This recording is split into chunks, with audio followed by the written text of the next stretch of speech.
안녕하세요. 개인 투자자분들의 멘토 프로페서 킹입니다. 5월 11일 기술적 분석의 좋은 모닝 브리핑 출발해 보도록 하겠습니다. 자, 일단 시장의 어떤 상승 각도가 어마무시하죠. 그러니까 한국 시장도 그렇고 미국 시장도 그렇고 최근의 흐름이 그러니까 어떻게 보면 이 헤드라인적으로는 같은 이야기인데 올라가는 패턴이나 명분들은 좀 다른 모습들이 있습니다. 한국 시장 같은 경우에는 삼성전자와 SK하이닉스가 명확한 어떤 이 실적이라는 혹은 기대감이라는 이 흐름으로 전체적인 지수를 끌고 올라가는 그런 모습을 보여주고 있고, 미국 같은 경우에는 물론 이제 그런 부분도 있겠지만 그런 부분은 사실 이 명분적인 요소이고, 이전부터 이야기 드렸던 이런 전쟁으로 인해서 내려왔을 때 이 선물 매수 세력들의 매집했었던 흐름들이 여전히 계속 지속되고 있기 때문에 이런 상승을 보여주고 있다. 어떻게 보면 뭐 둘이 주고받고 해서 계속 밀고 당기고 끌고 뭐 이르는 흐름처럼 보이지만, 올라가는 패턴이나 흐름들은 명확하게 좀 다른 모습을 보여주고 있고, 이런 흐름들을 명확하게 알 수 있는 게 뭐냐면 지난 금요일에도 뭐 마이크론 15%, AMD 11%, 뭐 인텔 14%, 그다음에 뭐 샌디스크 14%, 뭐 이런 식으로 올라가는 게 마치 시장의 상승을 이끈 것처럼 보이지만, 나스닥 100 기준으로 했을 때 이들 종목들이 상승분에 기여한 거는 0.7% 정도밖에 안 되거든요. 근데 시장은 2.3%가 올라갔죠. 그러니 구조가 어떻게 되냐면 선물이 먼저 올라요. 선물이 올라서 콘텐고를 만들어 놓으면 그 흐름에서 가장 먼저 저런 반도체 주가들이 오르고, 이 좋은 분위기를 이어서 계속 선물이 땡기다 보면 당연하게 선물이 상승하게 되면 뭐가 상승합니까? 빅테크가 상승하죠. 즉 빅테크가 좋아서 상승하는 게 아니라 지수가 올라가기 때문에 시가총액 상위 종목들이 올라가는데, 시가총액 상위 종목들이 대부분 다 빅테크들이기 때문에 어떻게 됩니까? 이게 그냥 계속 연결돼서 올라가는 그런 흐름이다. 제가 계속 지적하는 것 중에 하나가 과연 저 반도체 주가의 상승, 그러니까 실적의 상승이 빅테크들한테도 좋을까?라는 질문을 계속 던지죠. 왜냐하면 빅테크들이 대부분 예, 저 공급사들의 어떻게 보면 구매 고객인데, 성능이 비약적으로 좋아진 것도 아니고 뭔가 달라진 거 아닌데 똑같은 물건을 비싼 가격에 산다라고 그러면 당연히 코스트만 올라가기 때문에 좋을래야 좋을 수가 없거든요.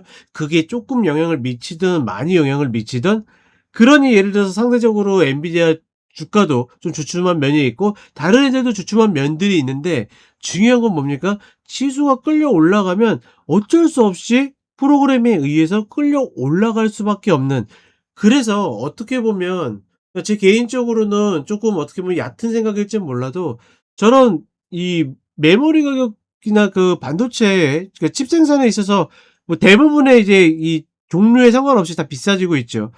당연히 가장 영향을 많이 받는 게, 물론 아무리 원가율이 이 애플이 압도적으로 뭐 OEM을 통해서 낮다고 하더라도 영향을 미칠 수밖에 없는데, 애플이 계속 저렇게 올라가는 거는 어떻게 보면 앞뒤가 좀 맞지 않죠. 최근에 실적 발표했었던 소니에서도 이제 그런 이야기를 했었고, 당연히 삼성전자 그 모바일 부분에서도 그런 영향들이 나타나는데, 아무리 장기 공급의 원가를 후려쳐 가지고 관리를 잘한다 하더라도 당연히 애플에도 영향을 미치는데, 오히려 신고가를 가고 있다라는 거는 사실 지금의 상승이 얼마나 묻지마 상승이고 이 매수 세력들이 완벽하게 만들어내는, 그래서 제가 결과가 과정을 만든다라고 계속 이야기 드리고 결과가 명분을 끌어당긴다라는 말을 하는 거죠. 이런 것들이 계속 시장에 반복되고 있는 흐름이다. 그러니까 물론 재밌는 거는 이 이야기를 안다고 해서 시장을 예측할 수 있는 거 아닙니다. 이미 이야기 드렸죠. 당일 전략에서도 그렇고, 그러니까 저희 그 카페에 오시면 그 3.0, 3.0 부분의 당일 전략을 매주 월요일마다, 그러니까 월요일분 올리는 거는 누구나 와서 보실 수 있거든요. 그 흐름에서도 이야기 드렸다시피 예측할 수 있는 구간이 아니기 때문에 이 이유를 안다 하더라도 내가 크게 도움되는 건 없습니다. 다만 이 시장의 흐름을 진짜로 실적이 물론 실적도 실제로 좋긴 하지만 진짜로 이 실적이 모든 것들을 이끌고 있다라고 생각하게 되면 조금만 눌려져 즉 꺾였을 때 하락의 초입에서 물릴 수밖에 없는 그런 상황들이 만들어집니다. 그러니 그런 부분에 대해서는 어떻게 된다? 반드시 피해야 된다. 즉 마치 반도체 상승이 이끄는 것처럼 보이지만 지수가 강제로 캐리하고 있다라는 거 같이 인지하시면 좋을 것 같고 한국 시장 같은 경우에는 월요일 날 당연히 갭 상승이 나오겠죠. 갭 상승이 나오겠지만 이 흐름이 계속 이어갈지는 미지수다. 지금에서 갭 상승이 만들어지면 또 신고가가 만들어질 텐데 지금 아래쪽에 메워야 될 갭이 6,937에 만들어져 있거든요. 이런 갭 차이를 이용해서 그동안 곱버스를 노리셨던 분들이 한번 접근을 해볼 만한 그런 조건들을 좀 갖추고 있다라고 보고 있고 단순하게 개인들이 이제 와서 막 매수로 따라붙으니깐 이런 것들이 아니라 그러니까 개인의 매수세도 매수입니다. 지금처럼 많이 들어오면 당연히 시장이 안 꺾이고 중요한 거는 지금 지수는 삼성전자와 SK하이닉스의 노름이기 때문에 걔네 둘이 계속 붙기 때문에 시장이 좀 더 강한 모습을 보일 수 있겠으나 이대로 계속 영원한 상승을 만들기는 어렵다. 물론 이제 혹자는 지방선거 때까지 빠지지 않을 거다 뭐 할까 이야기하지만 늘 어떤 목표가 있으면 그 끝까지 달려가는 기보다는 우리 사이클이 그렇죠. 늘 실적 사이클과 주가의 사이클은 어긋나 있는 것처럼 그것보다는 그 이전에 조정을 만들 가능성이 높고 조정을 기다리시는 분들은 저 자리를 목표로 가는 것이 맞다라고 판단을 합니다. 그리고 하나 더 이야기 드리면 먹은 것도 없으면 잃는 것도 없으면 된다라는 게 제 지론입니다. 지금 저희 쪽은 그러니까 이미 저 박스 상단을 넘어가면서부터 레버러지로 들어갔었던 것들은 다 정리했어요. 매수 플레이어로서 지금 올라와서 먹은 건 하나도 없습니다. 다만 어떻게 됩니까? 지금 먹은 게 없으면 밀려서 내려갈 때도 잃지 않으면 된다. 그리고 또 좋은 자리 기다렸다가 들어가면 되는 간단한 건데 지금의 상승에 이제 떠밀리듯이 견디다가 막 휩쓸려 들어가 가지고 막 한 5% 10% 올라 가지고 막 좋아하다가 쪼끔만 밀리면 막 더 추가 매수하고 이런 일 없어야 된다라는 거 먹으신 분들은 반드시 잘 지켜야 된다. 다시 한번 이야기를 해 드리도록 하겠습니다. 자, 간단하게 차트 보도록 하겠습니다. 자, 지금 구간에 와서 나스닥 선물 30분 흐름인데 이런 상승을 보이는 거 어제 이제 그러니까 정확하게는 목요일 날 막판에 어떤 불확실성으로 내려갔는데 사실 장 전부터 이렇게 올라왔어요. 그 고점 자리까지. 근데 이렇게 올라오면서 불확실성이 제거됐느냐? 변한 거 아무것도 없거든요. 변한 거 아무것도 없음에도 불구하고 선물이 저렇게 당겨 놓으니까 마치 어떻게 됩니까? 해결된 것 같은 착각을 일으키는 거죠. 지금 시장이 계속 이런 방식으로 이루어져 있고 이런 흐름에서 마치 지금 이 올라가고 있는 이 반도체 얘네들이 시장을 이끄는 것처럼 보이지만 선물이 강력한 콘텐고로 지금 누적된 콘텐고만 해도 제가 봤을 땐 지수상으로 2~3% 이상은 고평가라고 보고 있거든요. 그럼에도 불구하고 계속 올리고 있기 때문에 어떻게 보면 말 그대로 견디지 못하고 있는 거죠.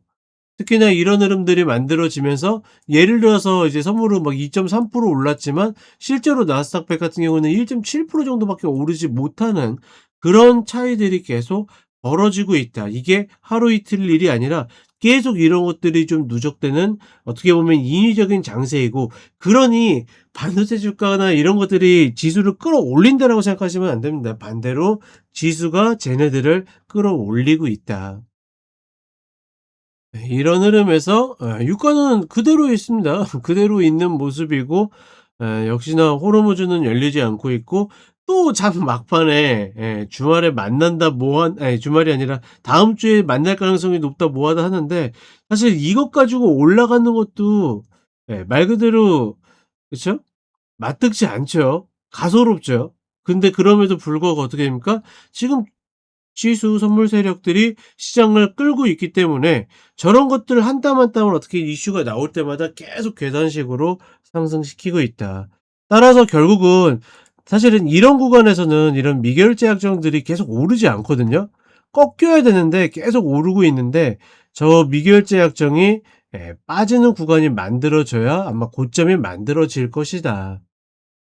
그러니 그 어느 때보다 사실은 이런 각도로 오를 수 있는 게, 그러니까 하락도 이런 각도로 잘 안 오거든요. 코로나 때나 이런 각도가 나올까 말까지 사실은 상승이 이런 각도가 나올 수 없는데, 지금은 저런 여러 가지 것들이 합쳐지면서 이러한 흐름들을 만들고 있고, 역시나 필라델피아 반도체 지수도 좀처럼 꺾이지 않는다. 마음 같아서는 여유만 있으면 계속 매도를 치고 싶지만 아직까지 근거가 미약하기 때문에 그런 쪽에 너무 힘을 안 쏟으셨으면 좋겠다. 근거가 나오게 되면 반드시 이야기를 드려보도록 하겠습니다.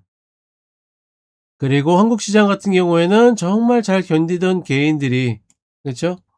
이 구간에서 이렇게 물밀듯이 들어온다라는 것은, 예, 어떻게 보면 이미 예견된 사고에 가까운 흐름이고, 이 사고라는 거 표현하는 거는 지수가 오르건 내리건 상관없이 이야기를 드리는 겁니다. 오른다라고 해서 좋은 일이고 떨어진다라고 해서 나쁜 일이 아닙니다. 지금 들어가시는 분들은 그만큼 내 어떤 선택에 확신이 있기 때문에 들어간 거기 때문에, 다만 올해에서는 제가 이야기 드렸죠. 크게 잘못될 일이 없을 텐데 아마 그 이후로 넘어가면서 매우 조심해야 된다라는 거 다시 한번 주지시켜 드리고, 사실 이런 이야기들은 잘 귀에 들어오지 않을 겁니다, 지금 매수하시는 분들의 입장에서는.